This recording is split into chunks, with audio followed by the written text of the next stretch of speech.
Dun da da da dun dun dun dun dun da da da da da da da. Up and away. Da da da da da da da da da da da da da da da.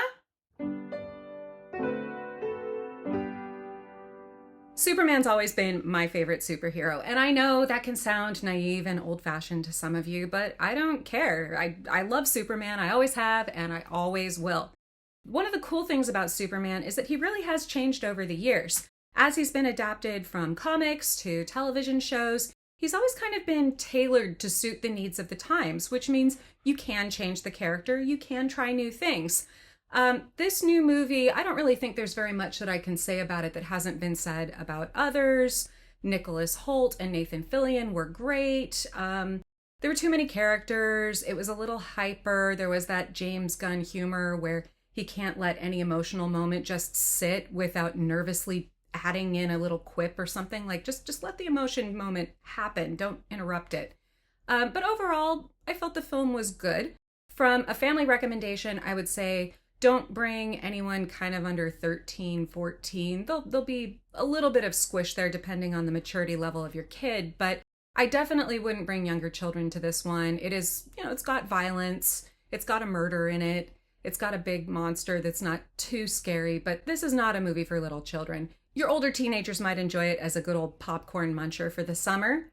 There were two things in it, though, that keep me from loving it. I definitely liked it, but I can't quite love it. And the first one is that instead of Kal-El's parents sending him to Earth as a refugee and then leaving instructions that he is to help and guide humanity and be a servant to them, instead they've gone with the dark interpretation where they've sent him to take over and become emperor and have a harem of wives, which is super gross. And then, in this movie, he turns his back on his birth parents and embraces his found family, which is a very modern thing to do. And it's not that this never needs to happen. Like, there are people who do need to walk away from the families they were born to, but I don't know. I just never really liked this plot thread, and I think most Superman fans feel the same. Like, I always really admired the sacrifices that Kal-El's parents made for him and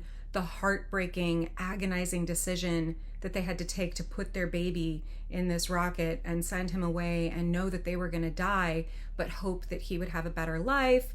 And then the beautiful adoption story that comes with Jonathan and Martha Kent, who do their absolute best. They're just upstanding parents and they're wonderful. And so I always just really loved how Kal-El's birth parents and adoptive parents just set such a beautiful example for anyone who wants to raise a child. So yeah, I didn't like that. It would have been cool if they had put that point in the movie to deceive Clark, and then he has to go through that whole emotional reckoning of like, oh, what if my parents are evil and I was sent here to be evil? And then it turns out it was, just a plot by Lex Luthor or something like that. I would have liked that. That would have been really cool, because then you would have gotten some nice emotional roller coasters for everyone to go on.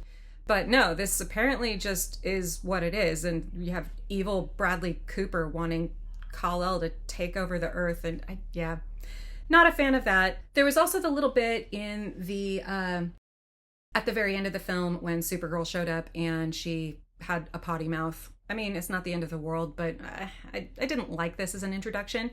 It's not that she can't be more rough around the edges, and I actually think that could be interesting in her upcoming film, because Kal-El was sent to Earth as a baby, so he's not going to have all this like psychological baggage because he doesn't remember Krypton being destroyed or what it was like.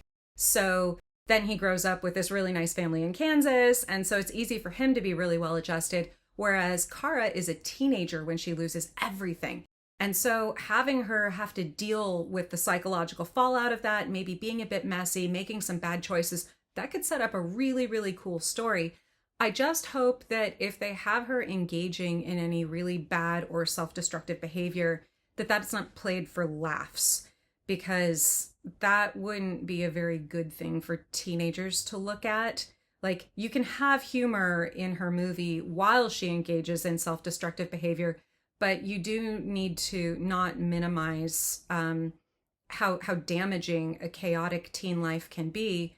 So I just hope they get that balance right in terms of if Kara's going to be a hot mess, she needs to realize that that's a bad path to be on.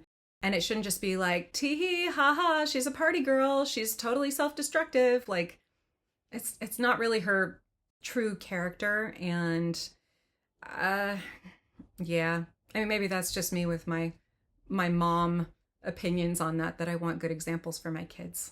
I always give a score of from 1 to 5 Snapes based on how faithful a TV or film adaptation is to the children's book it's based on. And I have to admit, I don't know how to score a Superman film. There's just so many different versions. I do feel like they got all the characters right, but I don't know how to score the plot. So for the first time, I'm kind of stumped. Let me know what you think about how many Snapes you think this deserves, because depending on which Superman comic you're referring to, this could be really faithful or way off the mark. Have you seen Superman? What did you think of it? Was there anything that stopped you from loving it? Or were you like, nah, it's fine. I just wanted to have a good time at the movies. It's good enough for me. Let me know.